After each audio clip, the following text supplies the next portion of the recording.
سارے نبیوں کے سردار جناب محمد مصطفیٰ صلی اللہ تعالیٰ علیہ وسلم ایک ایک رکعت میں کھڑے 10 پارے پڑھ جائے، جبرائیل آگے کے سلام پھیرو، اللہ کے رب نے جسم کو آرام بھی دے لو۔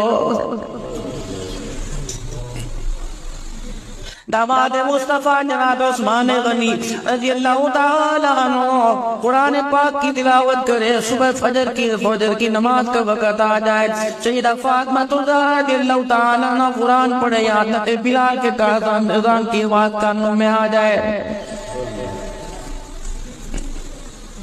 پورے سال میں ایک مرتبہ قرآن پڑھنے کو ملتا ہے۔ ونیسا خدا پاک کی قسم بد نصیبی یہ نہیں ہم قرآن نہیں پڑھتے، بد نصیبی یہ قرآن پڑھنے والوں نے قرآن بھلا دیا۔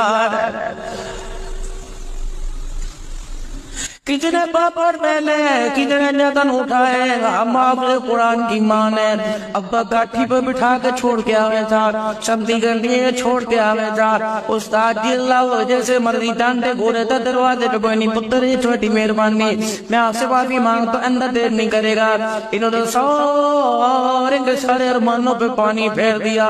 یہ داڑھی مو تمہیں قرآن کا حافظ تمہیں کہتے شرم کیوں نہیں آتی؟ اس بے نمازی کو حافظ صاحب کہتے تمہیں شرم کیوں نہیں آتی؟ جو رمضان کے اندر منہ چھپائے پھرتا ہے، کتنے رمضان ہو گئے قرآن نہ سنا سکا، اللہ وہ کوئی کہتے شرم کیوں نہیں آتی؟ حافظ صاحب یہ صورت کون سے سپارے میں اس کے دکھا بیٹے موت کا کہتے تمہیں حافظ شرم کیوں نہیں آتی؟ یا پھر حافظ